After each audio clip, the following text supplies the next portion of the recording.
comes to healing the heart, my guest today is living proof that it can be done and it must be done. And now he's on a mission to assist all in really blending the divine masculine and the divine feminine. Miguel Dean is here on this quantum conversation. Miguel, thank you so much for being here. Thank you for the invitation, Loren. It's really lovely to be here. It's rather exciting, actually. I do like I do like interviews and these sort of conversations. Yes, I've seen some videos of you, and it's really interesting to watch you and how you've grown and the work that you're doing, and we honor that. We've seen you. We were introduced to you through Enrita Melchizedek's event on the 1111 Gateway. And what a beautiful event, because it was really a balancing of the divine feminine with the divine masculine. And in that, you've shared your story, which is so heartwarming and heartbreaking at the same time. It's so touching. And this is you as a vulnerable, raw person, and it really led you on your path. So it wasn't easy, right?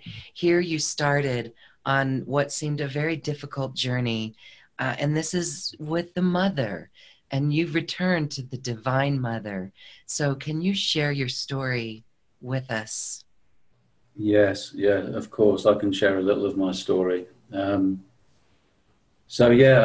first key event, I guess, apart from the being incarnated in this body, was that when I was 7 months old, that my mother, my Spanish mother, died of cancer, and myself and my 3 brothers and sisters were looked after by friends and relatives, because my father still had to go to work and pay the bills. So the family was separated, and it was a very sudden death. My mother her health hadn't been great, but it was one of those classic sad stories where she'd gone to the doctor, said, "I don't feel well," and 8 weeks later she was gone. So it was a real shock to my father, and obviously to me, I don't have a cerebral memory of it, but all my life, the embodied sort of trauma and memory of that really stayed with me and was dictating an awful lot of, how my life unfolded. And yeah, it wasn't an easy start, because my stepmom, who my father later married, took on 4 children that weren't hers, and then gave birth to her own son. And she struggled. My father was out at work all the time, and she became increasingly angry and abusive, and was actually very violent a lot of the time. So it wasn't a safe place to grow up, as a sensitive young man.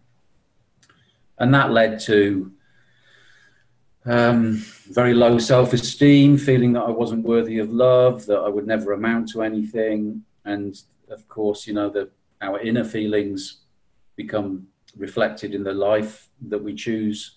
And I quite quickly fell into a shadowy world of crime and drugs and alcohol and violence, and eventually homelessness. I spent about 8 years of no fixed abode. A lot of that time as a new age traveller, living in buses and trucks and moving around. Some of the time homeless, begging on the streets, and most of the time not in a terribly good way. And it was actually the birth of my son, my firstborn son, who was actually born under an oak tree. We were still living on the road at the time, and living in a bender, a makeshift tent in a field on a sprout farm, where we were picking sprouts for some, to earn some money. And my firstborn son arrived, and it was him really that was the motivation for me to begin taking responsibility and making changes to my life. Because I'd hoped that just having a son all of a sudden would make me happy and at peace with myself, because I was far from it at that stage. The drugs weren't working anymore, as the saying goes, and I was depressed and miserable and insecure and angry. And yeah, it was one day when I woke up and thought perhaps I should just walk away from my son and, you know, my partner. Perhaps they would be better off without me, because what am I bringing to the table? I just felt like, you know, just a mess, really. That I couldn't find anything positive about me at all. But in speaking to my partner, I had at one point said, you know, if nothing else works, I'll go and see a counsellor. And I'd tried everything else, really. I'd tried all the outside fixes. I hadn't quite realised that change, you know, real change happens from within at this stage. And yeah, with no other choices, it was either I walk away or I try this one last thing of going to see a counsellor. And so I did.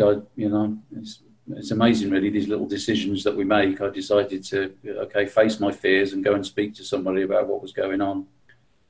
And my counsellor was my angel, really. You know, he was just perfect for me. And within a very few sessions, all these light bulbs started to go on, and I started to realise why I'd got myself in the mess that I had, and how it was all related to my childhood and all the pain and all the, you know, the experiences that I'd had when I was young. So that really was the beginning. You know, I was about 28 then. That was the beginning of my awakening and my ascent back, clambering my way back out of a very dark hole that I dug myself into.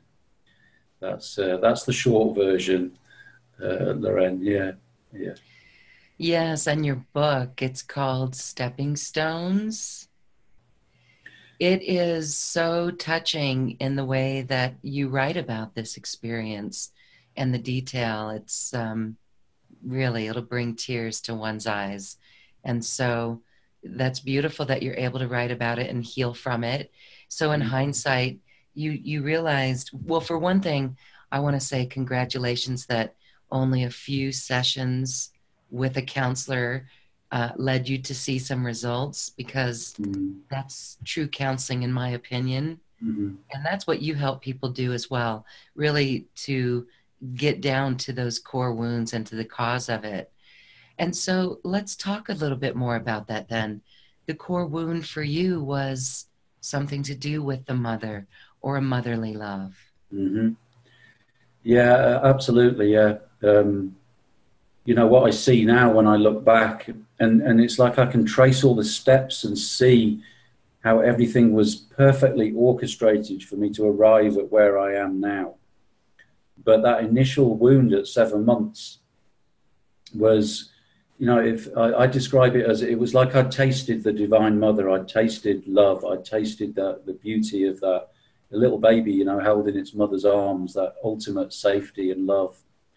And then, you know, at some point, my mother must have handed me over to somebody, my father or a nurse or somebody, and then I never saw her again, you know. So that little baby was kind of like, it tasted something so beautiful, and then it was just cut straight off. There was no gradual. And it happened twice again, you know, because I was looked after for my auntie for a year, and I will have bonded with her, and I was loved by her. And then when my dad remarried, I was taken from my auntie and reunited with my stepmom. And I think initially I connected quite well with my stepmom until she gave birth to her own child, and then I was pushed aside again. So, you know, I sometimes say, you know, before I was 5 years old, I'd lost my mother 3 times. So, you know, just to really make sure that I was primed to go in search of the divine feminine, and that was what my life was all about. You know, it happened 3 times, that Trinity sort of, experience. And, you know, and how that manifested really was, you know, as I became a young man, was, as I suppose so often we do, I looked for solace and I looked for healing of those wounds, and that desire to reconnect with the feminine and with love and the softness and that energy through my relationships with women. And my relationships were always difficult because there was this little boy inside me that, you know, there was this little boy mother dynamic going on instead of man and woman. And so there was this kind of, I call it sort of love you, hate you dynamic that, you know, I so wanted to be with woman and make this relationship work. But at the same time, I was terrified of abandonment and being left, and that it was all going to go wrong. And so I really struggled to, you know, to commit on a really deep level. And it took me a long time to understand what was going on, you know, that dynamic, that pattern that kind of repeated itself, and how to break that cycle, really. And I guess, you know, in a nutshell, it was look within, Miguel. You know, you need to look within. It's the divine feminine within you. It's that twin flame union within you that needs healing. You can't fix this by looking outside and expecting a woman to make you feel safe again, to make your little boy feel safe inside you. Yeah. So touching, really, the whole story. And so that book, Stepping Stones, really goes into the details of the relationships. And it's just beautiful to see that here you've returned to this divine mother love. And so, you know, when we think about a 7-month-old child, it's incredible to think that that would affect us, but it really does go deep into the subconscious mind. And in your case, it was this imprint of abandonment. Some would call that the core wound. Yeah. And did you go through regression, or what techniques did it unravel?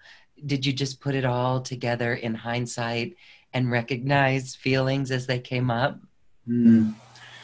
It was, yeah, there wasn't regression as such, although, you know, I can so clearly see that everything in my life has been divinely orchestrated. And I think, you know, at certain times I have attended.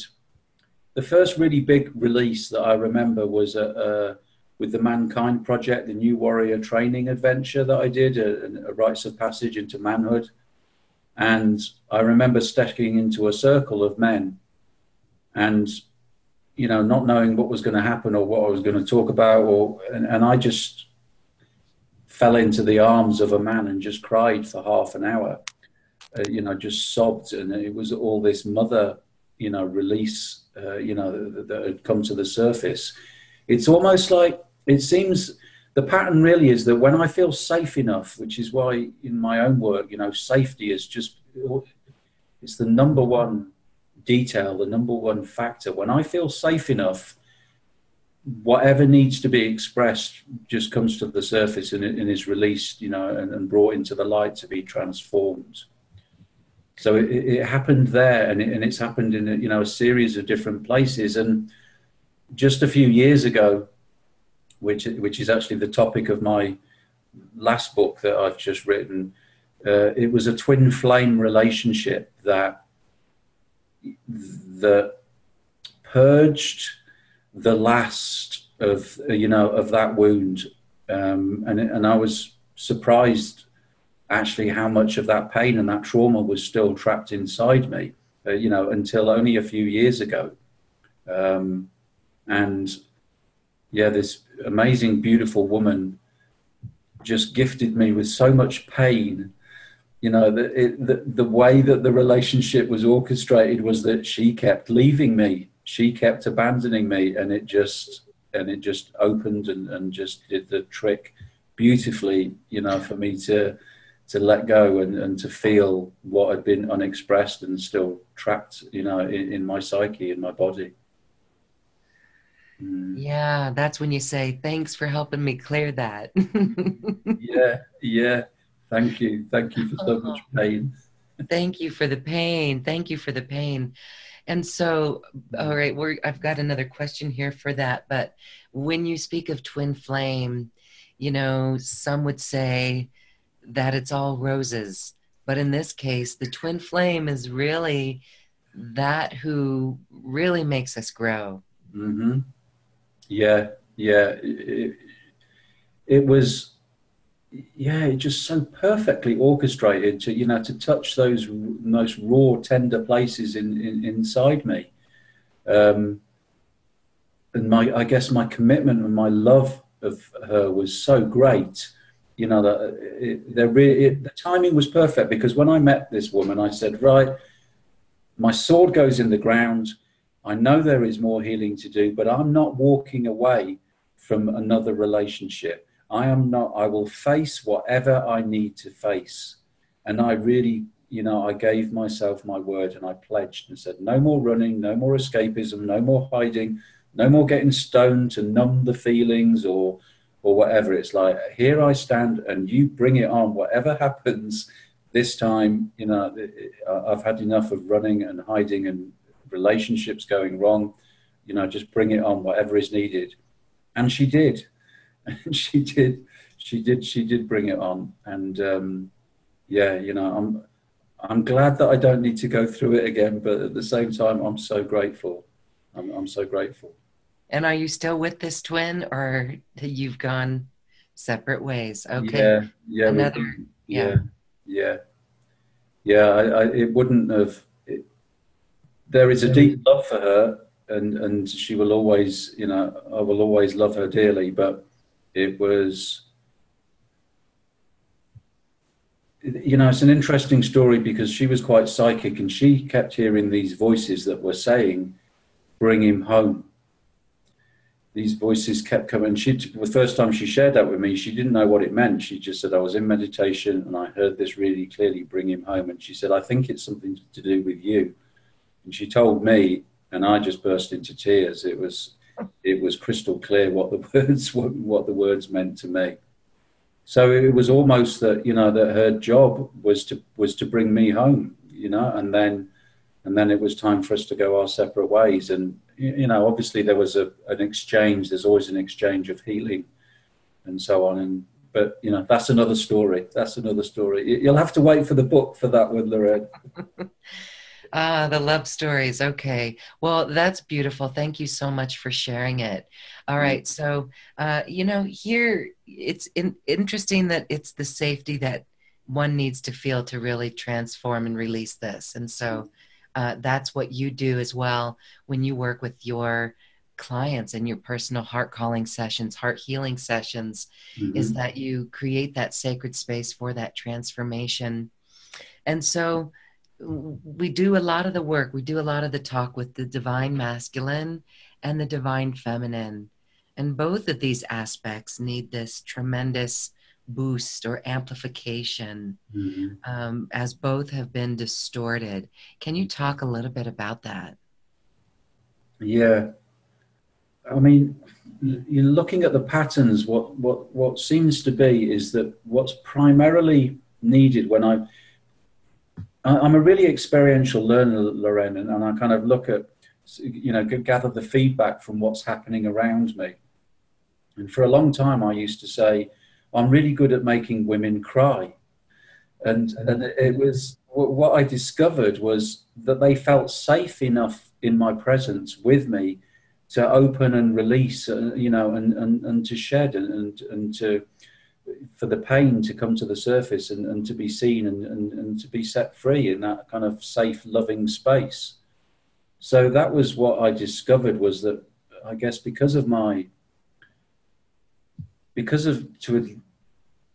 I think we're always a work in progress, but it's apparent that the twin flame union within me is such that it can hold that space, and a certain amount of energy is transmitted, you know, in my presence. And so in that presence, woman feels safe enough and honored and revered and treasured enough to open and for whatever needs to come to the surface to come to the surface. And it seems that quite often women have never had an experience of being held in that frequency of energy by the divine masculine, by a man. It's, you know, it's an alien thing to them. So when it arrives, it's, I think, it's like a breath of fresh air. It's like, wow, I thought I felt safe. I can remember one particular woman saying, I always thought that I'd felt safe with man, but until this experience with you, I now realize that I'd never really felt safe. And, you know, and there was this all, you know, beautiful release that she expressed. And with man, with the divine masculine, what it essentially, I guess the key area that seems to be there is the inspiration and the courage to make that short journey from the head back down into the heart and into the body and into the feeling center. Because us men, you know, we were so cut off from our feelings, and, you know, big boys don't cry and all that sort of stuff, that it's like there's a Hadrian's wall, you know, across the throat, this massive division between how do we get back into our feelings. Because I have traveled that road, and I have discovered that actually it's the idea of feeling the feelings that is a lot worse than actually feeling what needs to be felt, then I can guide and inspire and give tools and lead gently back into that feeling realm, really, so that the union can begin, you know, the wholeness can begin between the head and the heart and the masculine and the feminine. So does that make sense? Yes, it does. Absolutely. Thank you for that. Mm. And I just want to say it's the feeling of it all. It's the feeling. Mm-hmm. And, you know, all of us have learned to be out of the heart. And now we know that's really a must these days. Mm-hmm. And it's the name of the game on New Earth. Yeah. And it's where we're all becoming equipped at feeling more. Mm-hmm. So what tools or techniques do you use to get someone out of the head? Can you tell when someone is in the head the whole time? And what do you do to bring them into this heart space? Yeah. There isn't really specific tools as such. The key thing seems to be, Lorraine, is just about that safety. That when people feel safe, when they feel safe enough, then, you know, it's naturally what happens, isn't it? It's like we don't need to do anything. When we can return to our natural state of holding each other in reverence, and that we're there for each other, and that we see in a way that there is no other, that I'm just seeing a reflection of myself, when that safety and that love is there, then it's just naturally what happens.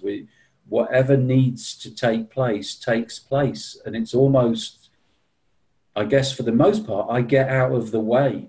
You know, Miguel gets out of the way and just allows whatever needs to happen. And yeah, sometimes I may find myself saying something a little bit odd or a little bit strange, or suggesting something in the moment, but I just trust that, you know, that it's whatever is needed comes through me, because it seems that, you know, the more that Miguel gets out of the way, the more that the energy just works its magic, really. Yeah. Yes, absolutely. You are that vehicle, that vessel for that higher light to come through. And again, the safety, it makes me look at the whole world outside of ourselves. And when we see countries, or we're not going to make this a political conversation, but when we see certain things going on, it can come back down to this notion of safety and this aspect of safety where, you know, if everyone in the world, all countries in the world felt safe, felt honored and respected, that would be a big shift for everyone as well, wouldn't it? Yes, yeah. And it seems that, unfortunately, that, you know, the general paradigm, old paradigm, is one of fear. You know, it starts in the education system, you know, fear of not enough, and competition, and fear that somebody else is, you know, you have to trample on somebody else to get higher. Everything is about fear. So the pervasive energy and environment that we find ourselves in is fear, and fear is contraction, isn't it? And a tightening and a closing, whereas safety is an opening. And I guess I learned about that in my early 30s when I was working with youth in further education, in teaching. I very quickly realized that safety was the most important factor in creating the right conditions for these young people to learn. Our brains, our chemistry, nothing is switched on while we're in fight and flight. We're not receptive. We're not open. We're not in the right state to learn at all. So, safety became very early on in my teaching days. It was like that is the foundation stone, really. If whoever you're working with feels safe, then everything will unfold from there. That is the number one thing that always needs to be there. Yes, absolutely. Okay, beautiful. And so some of the ways that you express yourself in this new expression, this honoring of the divine masculine and the feminine within you, is through poetry. And so I think it would be a great time to hear some of your poetry on this matter of hand. Okay. Thank you. I would love to read. I've got a couple of poems here in front of me, so I will read them. But we'll read one and then we'll see how we go. So this first one is called The Wooden Fence. I am a fence to keep you safe. A magic fence that does not constrain you and from which you may leave at any time. No harm can come to you while I surround you, and if you choose, I will move with you wherever you go. I am a fence on a high plateau, and through my arms is a stunning view. The grass where you lay is soft, warm and mossy, and the earth holds you gently in her loving embrace. And I am a fence to keep you safe while you hum gently to yourself and plait your hair and dream in your heart's desires. I am a fence because it is all that I can be. When fear comes roaming, it will not stay long, for fear is no match for a fence such as me. I will move in close and embrace you tenderly and stroke your hair when your holy tears of surrender fall to bless the sacred earth. And I am a fence to witness your rising when sweet release has cleaned you out. I shall behold your dance and hear the sweet song of your heart. I am a fence that vibrates in awe at the magnificence of your strength, your courage, your softness, your exquisite beauty. Maiden, mother, lover, crone, I am honored and blessed to serve you all. I am a fence to keep you safe.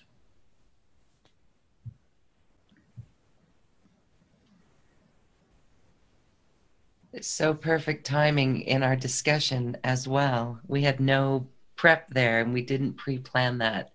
I love that. Yes, the safety of the fence. Come back and just have a seat and let it, and you're free to go wherever. You're free to go. Yeah. Yeah. Do you want to share what was going on when you were thinking about that poem and that was coming forth? Or did you just let it flow? I think usually what happens when I write is that there is an image will come up. So I guess this image of the fence and the safety. It was like I guess it was what's an image? What's a metaphor for safety?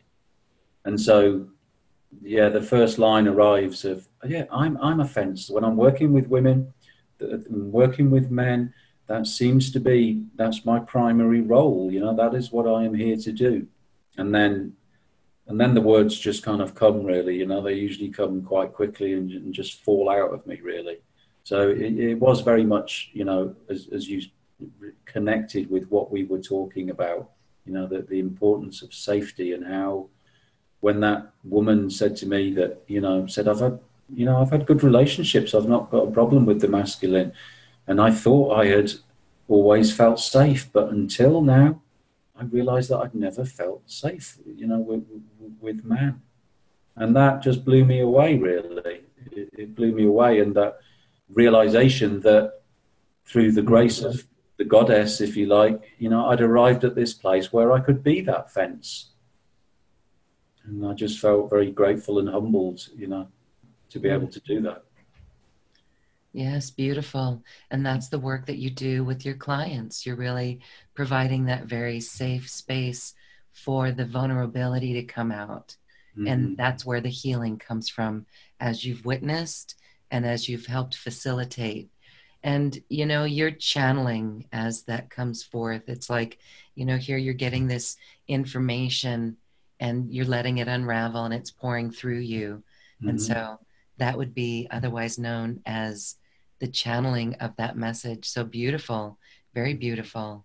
Thank you. Okay, so when we're talking about the masculine and the feminine, let's go back there. Mm-hmm. There's so many programs that we have, and that's why we call this an inside job.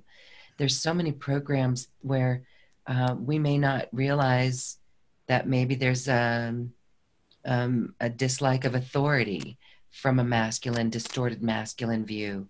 Mm-hmm. But that masculine and that feminine is really inside of ourselves. Mm-hmm. So what do you find helps when people can heal, or what helps them become aware of these programs that are externally featured, but really come from within us?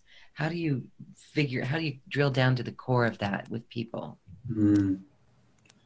I think often the starting place, Lorraine, is our relationships with our parents.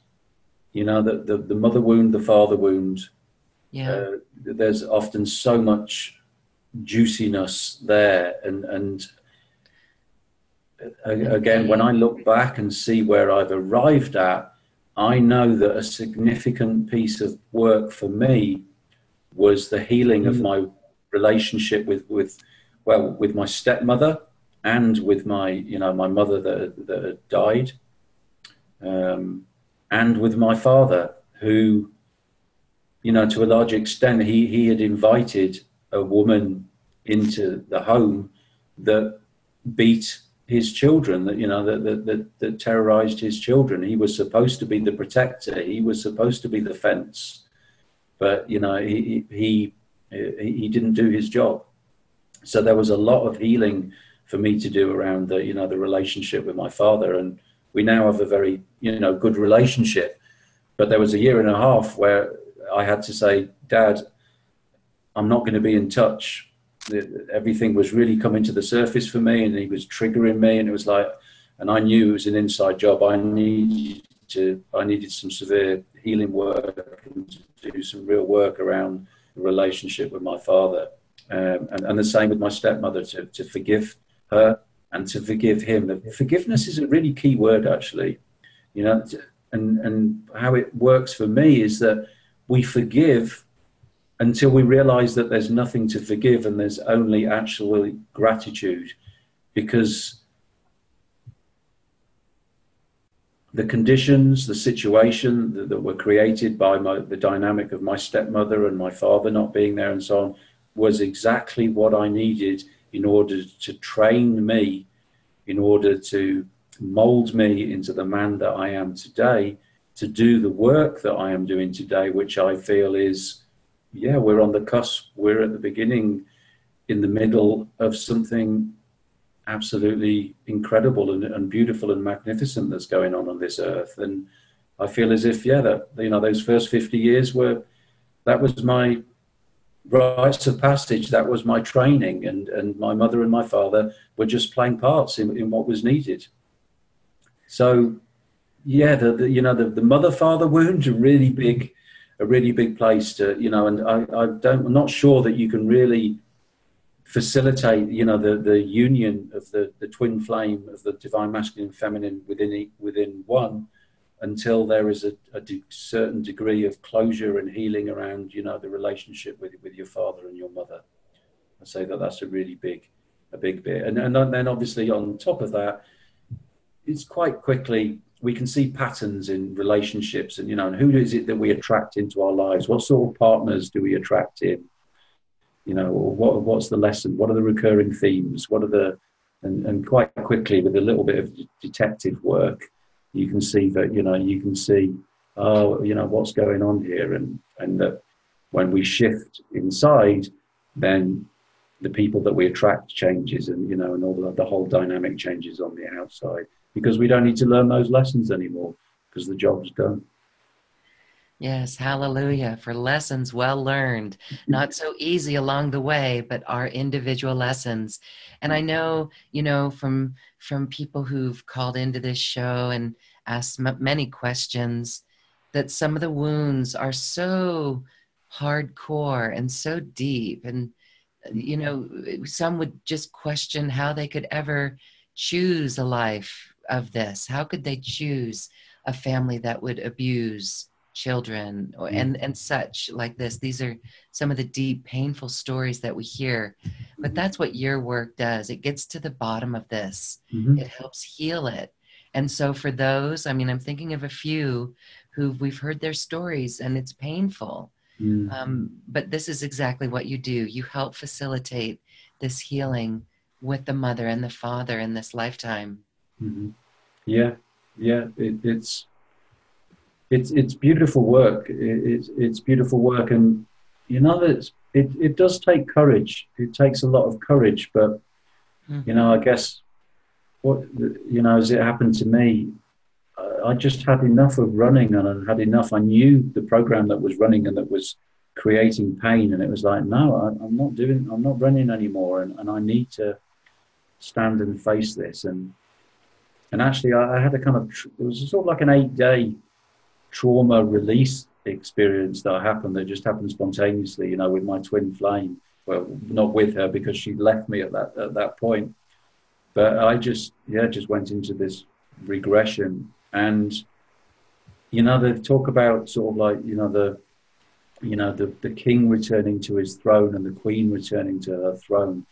When I had faced that, you know, what I had been running from for so long, my sense of self-worth and my sovereignty and my power just really began to return. And, you know, the rewards are pretty much instant when you do this work. You know, even if you're in the middle of it, and in the pain and in the darkness of it, at least you know you're in the middle of it, rather than on the edge looking in at the, you know, at the whole package still. Yeah.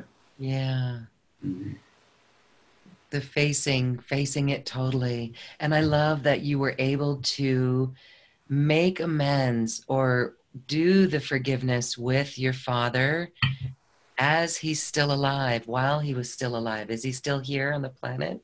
Yeah, he's still here. That's great. You know, personally in my own life, my stepfather was my greatest adversary. And, you know, after he transitioned, he appeared in my dreams, and it was like, no, you're not allowed in my dreams. But through that dream state, there was a deep healing, just as you were saying. And so for us, it had to happen after he transitioned through the dream space. But that healing came, the healing did come, the forgiveness did come, and a great awareness came. So I just honor that you were able to do that as you come face to face. That's powerful, because you're not stuffing it inside and you're not saying it, but you were able to say it in a way that you stood in your power, but yet it healed the situation. So for those who would like to know how we confront something like that while speaking in love and compassion, any extra words or advice on how you did that?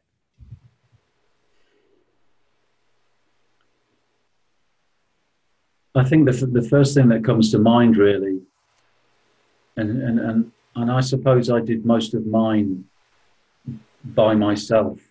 There was some support to a certain degree, but the thing that really shouts at me is that you don't need to do this on your own. You know, I don't think it's the natural way.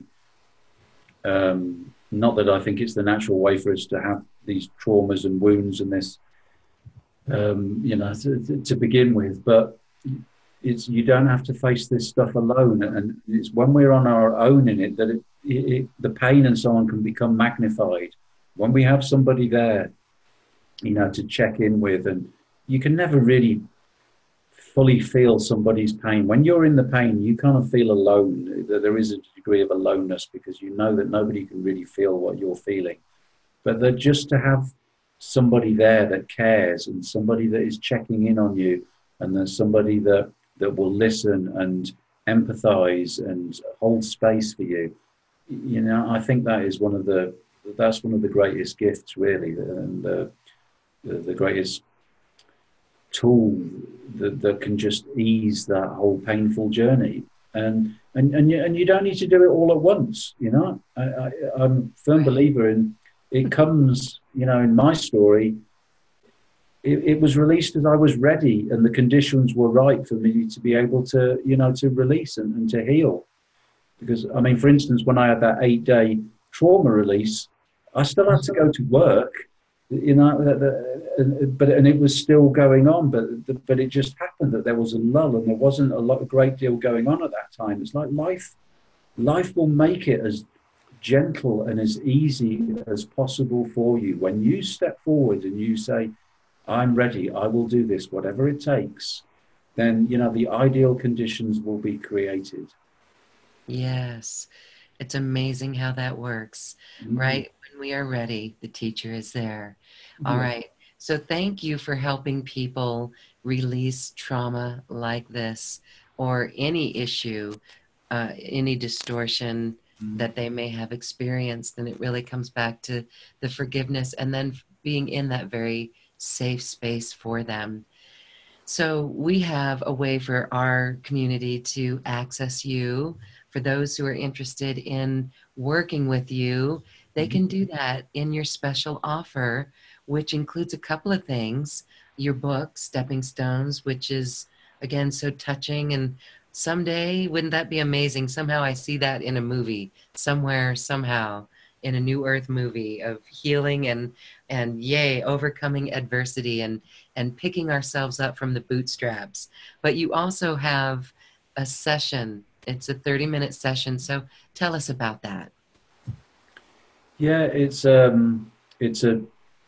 call it an introductory session. It's a taster session for people to experience the energy, I guess, you know, because I mean, I find it hard to articulate and to, you know, beyond the safety and this energy, you kind of find yourself surrounded in this safe, soft energy. It's hard for me to articulate it. So it's just, you know, just jump on a call and let's share. And people find that they very quickly are very comfortable, and I just trust, and whatever they need to share just comes up very quickly, and they find themselves talking about stuff, you know, often that they're quite surprised about themselves, you know, bearing in mind that we've only just connected.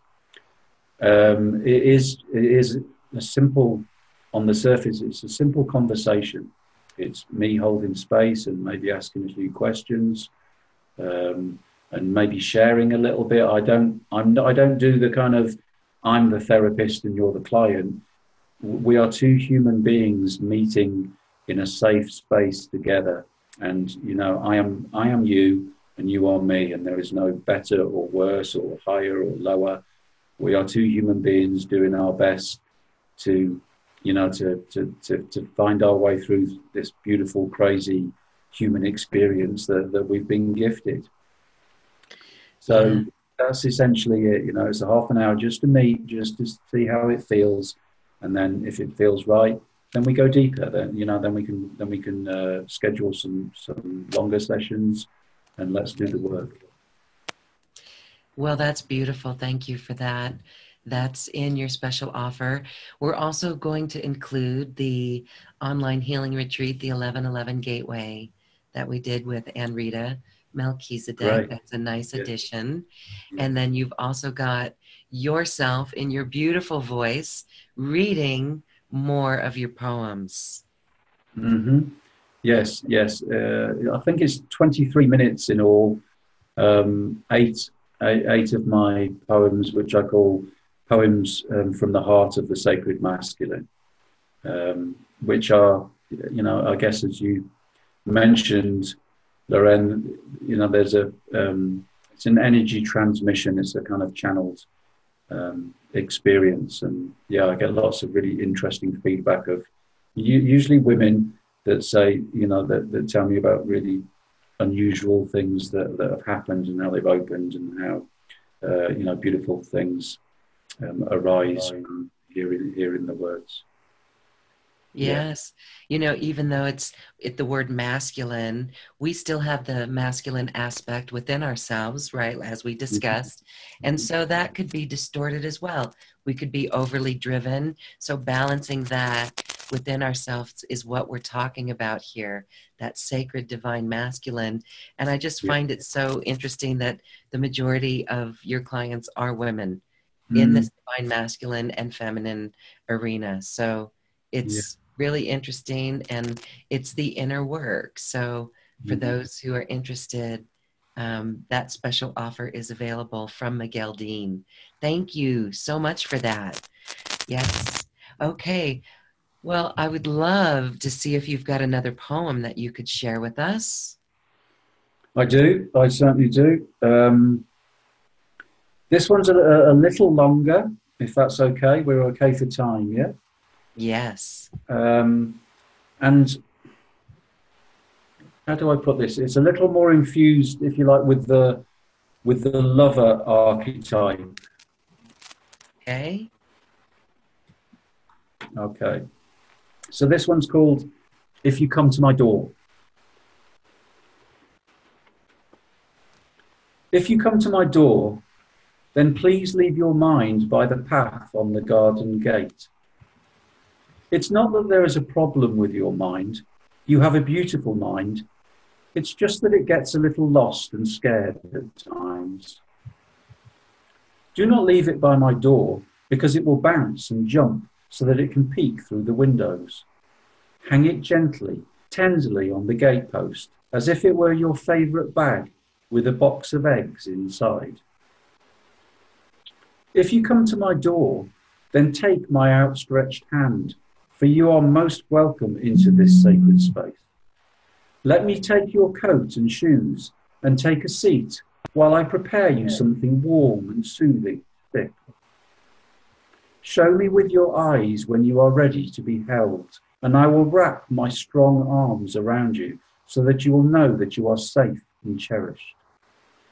And allow me the pleasure of nuzzling under the tumble of your thick brown curls so that I can breathe you in, your exquisite, delicate, feminine fragrance.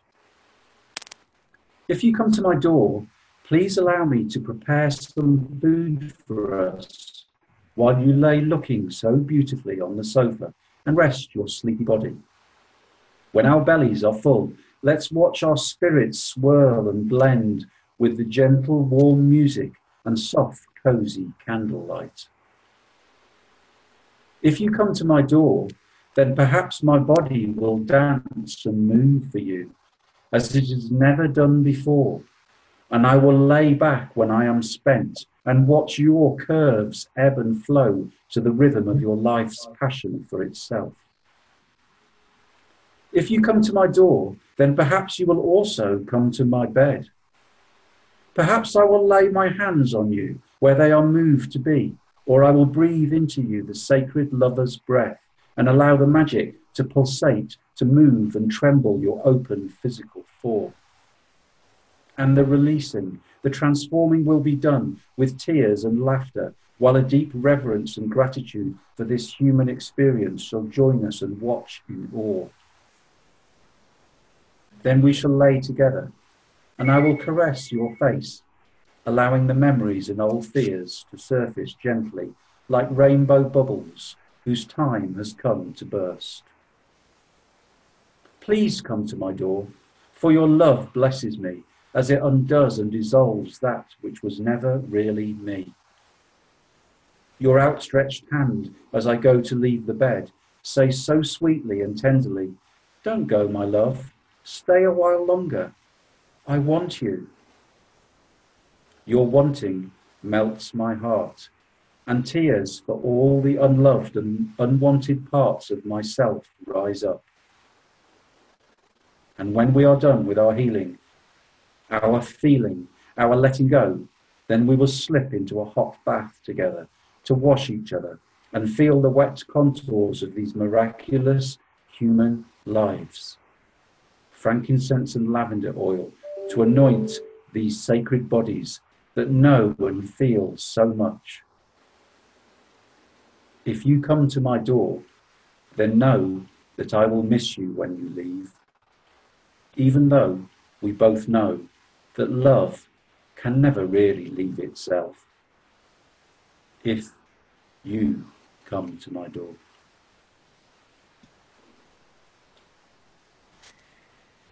That is beautiful. Thank you. Love never really leaves. Awesome. No. Yes, and kind of spicy there in that poem too. Yes. Thank you for sharing that. Awesome. You're welcome. Miguel, I just love the work that you do in helping people, and I just hope that those who really feel the call to have a session with you takes advantage of this offer with you, and you can work hard. It is important to have some help with it. We can do it alone, but it's just so long and not easy. And it's really helpful when you create that sacred space for safety that again allows that transformation. Yeah. No, that would be wonderful. It's what I'm here to do. You know, as I said, everything seems to be leading and training me for this, and it's what I love to do. And it's a beautiful exchange. It's never a I'm giving and I'm depleted. I'm always filled up, and it's always a beautiful meditation. This kind of working in such a tender, vulnerable way with people. It's a beautiful gift and a privilege. Yeah. Yes. And so again, just to mention that in your special offer with the online healing retreat that we recorded with Ann Rita Melchizedek, you did share your story so deeply, and it was so touching. I think everyone that was listening to that had wet eyes as we felt that pain, and actually that helped us heal within ourselves as well. So that's the power of hearing these stories, sharing these stories, and applying it to our own healing and forgiveness. Yeah. There is something very, I stumbled across when I wrote my book, Stepping Stones in the Mist, that there's an incredible healing power in for other people to know it's not just me. Other people have wounds. Other people have been through difficult bits. Other people struggle. The shame and guilt and stuff that we're supposed to be these shining, happy, sorted, fixed, mended, complete human beings. And actually, what it is to be human is to be imperfect. Both light and shadow are the dance of life. We're a mixture of all of it. And when we can really fully breathe that and live that, there's a big relaxation that just takes place, and everything else just begins to flow and heal from that, really. Just that alone, isn't it? Yeah. Yes. That awareness of that issue really, I would say, is 80% of it. It's 80% of it. And then we can really watch the the programs as they continue to time loop back around on us so we can be done with them once and for all. Yes. Yes. Okay. Well, Miguel Dean, thank you. And for those who wish to work with you, we invite everyone to check out your special offer and sign up for that. It's a beautiful package. And again, I thank you for that. And we thank all of our viewers and listeners. Thank you, Miguel. As we say goodbye, any last comment you'd like to share? I think My last comment is just about gratitude, really. Thank you to you for the invitation, Lorraine, and thank you to everybody listening. And we're all we all have something to contribute to this amazing time where we're alive, and so much of the foundation does seem to be about this healing the wound of the masculine and feminine, of this divine union, this sacred twin flame marriage that is happening within us, as within, so without. So thank you to everybody for their parts, because we all contribute in so many ways, just through our love and our commitment and our desire to create a more beautiful world for the children and for the generations to come. That's what it's all about, I think. So thank you. Yes, and welcome home. This is us returning home. Beautiful. Oh, yeah. Yeah. Thank you. Thank you. Thank you. Namaste. Yeah, namaste. Namaste.